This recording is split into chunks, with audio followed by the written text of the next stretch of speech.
Hello மக்களே, welcome to ரான்வி tax. எல்லோரும் எப்படி இருக்கீங்க? நான் ரொம்ப நல்லா இருக்கேன். இதுவே நீங்கள் முதல் வாட்டி என்னுடைய சேனல் பார்க்குறதா இருந்தால் மறக்காமல் சப்ஸ்கிரைப் பண்ணிக்கோங்க. அண்ட் இந்த வீடியோ உங்களுக்கு ரொம்ப பிடிச்சிருந்தா மறக்காமல் ஒரு லைக் பண்ணிவிடுங்க. இன்றைக்கி நம்ம இந்த வீடியோவில் என்ன பார்க்க போகிறோம்னா sweet corn and green peas pulao தான் எப்படி செய்கிறோன்னு பார்க்க போகிறோம். வாங்க வீடியோக்குள்ளே போகலாம். ஃபர்ஸ்ட்லி குக்கர் எடுத்து வச்சுக்கோங்க. குக்கரில் ஆயில் ஊற்றிக்கோங்க. ஒரு 3 to 4 டேபிள் ஸ்பூன் ஆயில் ஊற்றிக்கோங்க. அது கூடவே பிரியாணி ஸ்பைசஸ் ஆட் பண்ணிக்கோங்க.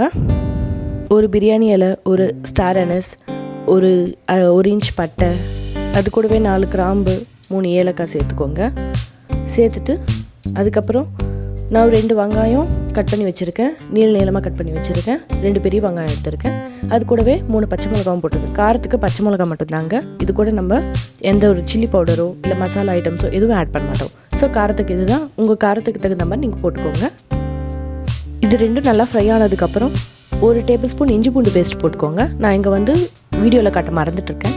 ஸோ நீங்கள் ஒரு 1 to 1 டேபிள் ஸ்பூன் அளவுக்கு இஞ்சி பூண்டு பேஸ்ட் போட்டுட்டு நல்லா வதக்கிடுங்க. வதக்கிட்டு அதுக்கப்புறம் நான் ஃப்ரெஷ் ஸ்வீட் கார்ன் தாங்க ஆட் பண்ணியிருக்கேன்.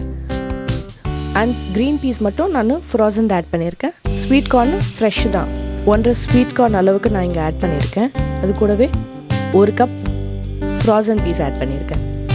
ஆட் பண்ணிவிட்டு நல்லா மிக்ஸ் பண்ணி விடுங்க. இது ஆயிலில் கொஞ்சம் நேரம் மிக்ஸ் ஆகட்டும். இப்போ நீங்கள் தேவையான அளவு உப்பு சேர்த்துக்கலாம். சேர்த்துட்டு இப்போ நான் இங்கே பாஸ்மதி ரைஸ் ஆட் பண்ணியிருக்கேன். பாஸ்மதி ரைஸ் நான் 2 கிளாஸஸ் ஆட் பண்ணியிருக்கேன். 2 கிளாஸஸ் மீன்ஸ் நான் இங்கே 3 கிளாஸஸ் தண்ணி ஊற்றணும். 1 கிளாஸ்க்கு 1.5 கிளாஸ் அளவு தண்ணி, இதுதாங்க பாஸ்மதி ரைஸ்க்கான அளவு. தண்ணி எக்ஸ்ட்ரா சேர்த்துடாதீங்க. 1 கிளாஸ்க்கு 1.5 கிளாஸே போதுமான அளவு.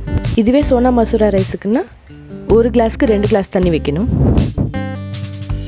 இந்த பாஸ்மதி ரைஸ் ஒரு அரை மணி நேரமாக ஊறிட்டு இருக்கு. 3 கிளாஸ் தண்ணி அளவில் நான் 1 கிளாஸ் தேங்காய் பால் சேர்த்துட்டேன். மிச்சம் 2 கிளாஸ் நார்மல் வாட்டர் சேர்த்துருக்கேன். ஸோ இதெல்லாம் நல்லா சேர்த்துட்டு நல்லா மிக்ஸ் பண்ணி விட்டுட்டு பார்த்து பொறுமையாக மிக்ஸ் பண்ணுங்கள். ஏன்னா இது பாஸ்மதி ரைஸ், ஸோ உடைய சான்ஸ் இருக்குது. இப்போ நம்ம குக்கரை க்ளோஸ் பண்ணிடலாம். க்ளோஸ் பண்ணிவிட்டு மீடியம் ஃப்ளேமில் 1 விசில் வர விடுங்க. இப்போது கேஸ் எல்லாம் போனதுக்கப்புறம் ஓப்பன் பண்ணி பார்த்தா நமக்கு இந்த மாதிரி உதிரியான புலாவ் கிடைக்கும். நீங்களும் இதே மாதிரி ட்ரை பண்ணி பார்த்துட்டு மறக்காமல் எனக்கு ஃபீட்பேக் சொல்லுங்கள். அண்ட் மறக்காமல் நம்ம சேனலை சப்ஸ்கிரைப் பண்ணிவிடுங்க.